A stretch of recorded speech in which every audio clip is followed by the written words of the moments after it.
नमस्कार, अब दुनिया के फटाफट बुलेटिन में आप सभी का स्वागत है। नजर डालेंगे आज के खास खबरों पर। प्रधानमंत्री नरेंद्र मोदी और ऑस्ट्रेलियाई पीएम एंथनी अल्बनीज की मेलबर्न में हुई बैठक में भारत को यूरेनियम निर्यात के समझौते को मंजूरी मिली। दोनों देशों ने सीसीए, रक्षा, ऊर्जा, शिक्षा, साइबर सुरक्षा और हिंद प्रशांत सहयोग को मजबूत करने पर भी जताई सहमति। प्रधानमंत्री नरेंद्र मोदी ने मेलबर्न में भारतीय समुदाय को संबोधित करते हुए कहा, ऑपरेशन सिंदूर ने दुनिया को दिखाई भारत की ताकत। उन्होंने कहा, हम 140 करोड़ एस्पिरेशन से भरे राष्ट्र हैं। हम जल्द से जल्द दुनिया की टॉप 3 इकोनॉमी बनना चाहते हैं। प्रधानमंत्री नरेंद्र मोदी ने मेलबर्न में भारतीय समुदायों को संबोधित करते हुए कहा, ये मेलबर्न शहर एक दिन में ही 4 सीजन के दर्शन करा देता है, लेकिन भारतीय समुदाय ने अपने कल्चर, कलर से इसे और वाइब्रेंट बना दिया है। यहाँ मेलबर्न में और आसपास काफी ऐसे स्थान हैं, मार्केट हैं जो भारतीय रंग से भरे हुए हैं। कोई इसे लिटिल इंडिया कहता है, कोई मिनी इंडिया कहता है, नाम कोई भी हो, लेकिन रंग भारतीयता से भरे हुए हैं। ईरान ने पहली बार दिवंगत सर्वोच्च नेता अयतुल्लाह अली खामेनी के आवासीय परिसर पर हुए हमले का आधिकारिक वीडियो जारी किया। वीडियो में भारी तबाही दिखाई दे रही है। 28 फरवरी को हुए इस हमले में खामेनी समेत कई लोग मारे गए थे। अमरनाथ यात्रा 2026 में हेमलिंग के 5वें दिन पिघल जाने के बावजूद श्रद्धालुओं की आस्था और उत्साह में कोई कमी नहीं आई है। पिछले 6 दिनों में 1.42 लाख से अधिक श्रद्धालुओं ने बाबा बर्फानी के दर्शन किए, जो पिछले साल की तुलना में 30% ज्यादा है।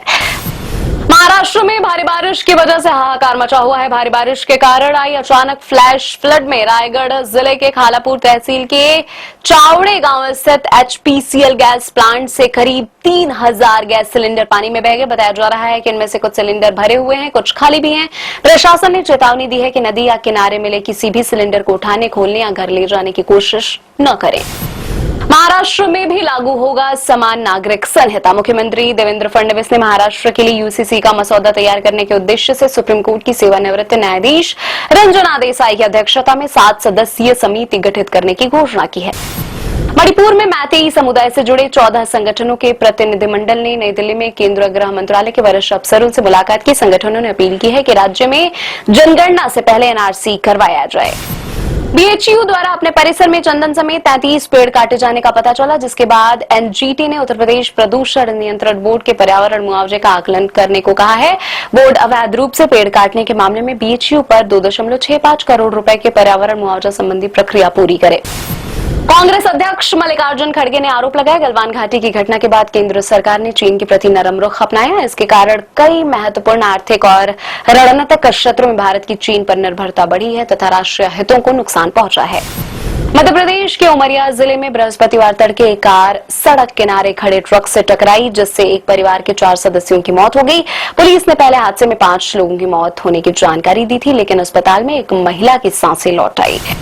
अमेरिकी राष्ट्रपति डोनाल्ड ट्रंप ने फिर छेड़ा राग नोबेल। कहा, भारत और पाकिस्तान के बीच हुए संघर्ष समेत 8 लड़ाइयों को सुलझाने की वजह से वह नोबेल शांति पुरस्कार के लिए किसी भी अन्य व्यक्ति की तुलना में ज्यादा हकदार है। यूक्रेन के ड्रोन हमलों में बृहस्पतिवार को रूस की तेल रिफाइनरी को निशाना बनाया गया और अजोव सागर में 2 तेल टैंकरों में आग लग गई। अमेरिका के राष्ट्रपति डोनाल्ड ट्रंप के यूक्रेन को पैट्रियट वायु रक्षा प्रणाली बनाने का लाइसेंस देने का वादा करने के एक दिन बाद यह हमला हुआ। अमेरिकी हवाई हमलों के जवाब में ईरान ने कार्रवाई की है। बहरीन में हमले की चेतावनी देने वाले सायरन तीसरी बार बजे। ट्रंप ने समझौता रद्द करने की घोषणा कर दी है। ईरान के स्वास्थ्य मंत्री ने कहा, पिछले 2 दिनों में अमेरिका के हमलों में कम से कम 14 लोगों की मौत हो गई है और 78 अन्य घायल हैं। अमेरिका ने H-1B और परम यानी PERM कार्यवीजा से जुड़े कथित धोखाधड़ी मामलों की जांच शुरू कर दी है। जांच के दायरे में आने वाली कंपनियों में भारतीय सूचना प्रौद्योगिकी कंपनी कॉग्निजेंट भी शामिल है। पाकिस्तान के पंजाब प्रांत की मुख्यमंत्री मरियम नवाज ने हिजबुल मुजाहिदीन के मारे गए आतंकवादी बुरहान वानी को हीरो बताया। कहा, उनका देश कश्मीर मुद्दों को सभी अंतर्राष्ट्रीय मंचों पर उठाता रहेगा। सेंसेक्स में बड़ी गिरावट के बाद मामूली बढ़त। सेंसेक्स 238 अंक चढ़कर 76,742 अंक पर हुआ बंद। निफ्टी 81 अंक के लाभ के साथ 23,963 अंक पर हुआ बंद। अंतरबैंक विदेशी मुद्रा विनिमय बाजार में ₹8 की बढ़त के साथ 95.40 प्रति डॉलर पर रहा। साउथ स्टार थलपति विजय की आखिरी फिल्म जननायकन की रिलीज डेट आई सामने। खबरों के मुताबिक 24 जुलाई को रिलीज होगी फिल्म। सेंसर बोर्ड से मंजूरी नहीं मिलने के कारण कई बार टल चुकी थी फिल्म की रिलीज। विजय के तमिलनाडु के सीएम बनने के बाद यह उनकी पहली और आखिरी फिल्म होगी। प्रभास की अपकमिंग फिल्म स्पिरिट के सेट पर हुआ हादसा। रामोजी फिल्म सिटी में जहरीले कीड़े के काटने से एक्टर राजेश शर्मा की हालत गंभीर। कोलकाता के अस्पताल में चल रहा है एक्टर का इलाज। ऑल इंडियन सिने वर्कर्स एसोसिएशन ने तेलंगाना के मुख्यमंत्री से मामले की जांच कराने की है अपील। ये थी आज की फटाफट बुलेटिन। ऐसे ही ताजा अपडेट्स के लिए लगातार बने रहे हमारे साथ, यानी कि विजिट करें वेब दुनिया पर।